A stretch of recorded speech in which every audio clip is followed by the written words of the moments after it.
విజయవాడలో పోలీస్ శాఖ ఆధ్వర్యంలో నిర్వహించిన అంతర్జాతీయ మహిళా దినోత్సవ చర్చా కార్యక్రమంపై రేడియో నివేదిక మీరిప్పుడు వింటారు.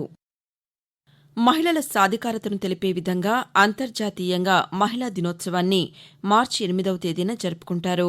వివిధ రంగాల్లో మహిళలు సాధించిన విజయాలను, ప్రపంచంలో మహిళలు ఎదుర్కొంటున్న సవాళ్లను, వాటి పరిష్కారానికి తీసుకోవాల్సిన చర్యలను తెలిపేందుకు ఈ రోజును నిర్వహిస్తారు.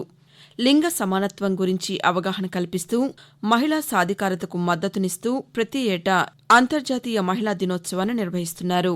ప్రపంచవ్యాప్తంగా మహిళల హక్కులు, సామాజిక, ఆర్థిక, సాంస్కృతిక, రాజకీయ సహకారాలపై అవగాహన కల్పించడమే మహిళా దినోత్సవ లక్ష్యం.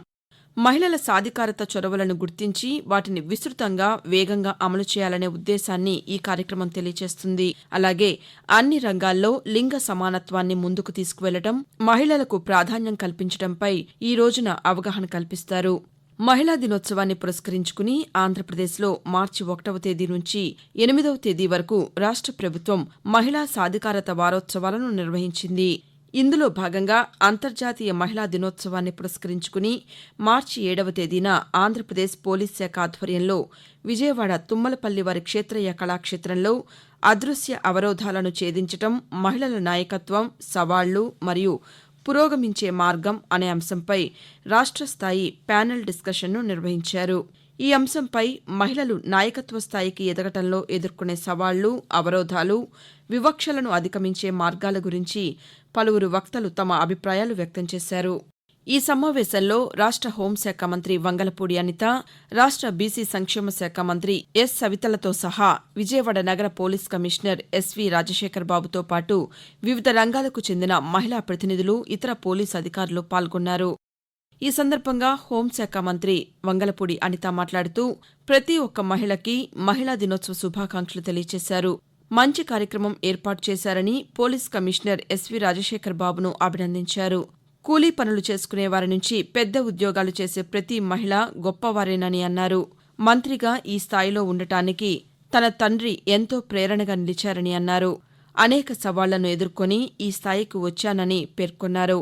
మహిళలకు స్త్రీ రిజర్వేషన్లు అవసరం లేదని, వారు ఏదైనా సాధించగలరని తెలిపారు.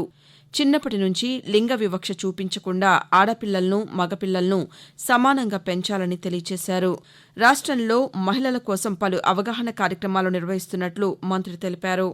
మహిళలపై లైంగిక వేధింపులు అరికట్టేందుకు, పని ప్రదేశాల్లో వారికి రక్షణ కల్పించేందుకు కొత్తగా శక్తి యాప్ను అందుబాటులోకి తీసుకొస్తున్నామని మంత్రి వెల్లడించారు.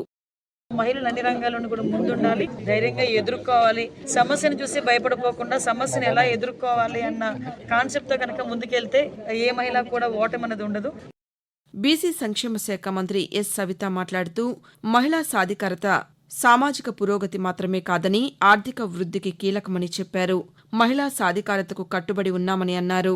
రాష్ట్ర ఆర్థిక వ్యవస్థలో మహిళల పాత్రను బలపరిచేందుకు, ఆర్థిక పురోగతికి నాయకత్వం వహించేలా ప్రభుత్వం నిరంతర కృషి చేస్తుందని తెలిపారు. మహిళలకు ఆర్థిక చేయూతనిచ్చేందుకు ప్రభుత్వం అనేక కార్యక్రమాలను అమలు చేస్తోందని మంత్రి వివరించారు. విజయవాడ నగర పోలీస్ కమిషనర్ ఎస్వి రాజశేఖర్ బాబు మాట్లాడుతూ, మహిళల భద్రతకు పోలీస్ శాఖ ప్రత్యేక ప్రాధాన్యతనిస్తోందని అన్నారు. వారి రక్షణ కోసం శక్తి యాప్ను ప్రభుత్వం రూపొందించిందని పేర్కొన్నారు. సమాజంలో అనితర సాధ్యమైన పాత్రను మహిళలు పోషిస్తున్నారని, స్త్రీలు అన్ని రంగాల్లో రాణిస్తున్నారని తెలిపారు. ప్రతికూల పరిస్థితుల్లోనూ అనేక సవాళ్లు ఎదుర్కొని అన్ని వ్యవస్థలను నడిపి శక్తిగా మహిళలు ముఖ్య భూమిక పోషిస్తున్నారని వెల్లడించారు. అనంతరం ప్యానెల్ చర్చా కార్యక్రమానికి వచ్చిన అతిథులకు నగర పోలీస్ కమిషనర్ ఎస్వి రాజశేఖర్ బాబు మెమంటోలతో సత్కరించారు. ఈ చర్చా కార్యక్రమం మహిళల నాయకత్వ సామర్థ్యాలను వెలికితీయటం, వారి ముందున్న సవాళ్లను సమర్థవంతంగా ఎదుర్కొనే మార్గాలను అన్వేషించటం, సమాజంలో వారి విజయాలను గౌరవించేందుకు ఒక ముఖ్యమైన వేదికగా నిలిచిందని చెప్పవచ్చు. మీరింతవరకు విజయవాడలో పోలీస్ శాఖ ఆధ్వర్యంలో నిర్వహించిన అంతర్జాతీయ మహిళా దినోత్సవ చర్చా కార్యక్రమంపై రేడియో నివేదికను విన్నారు.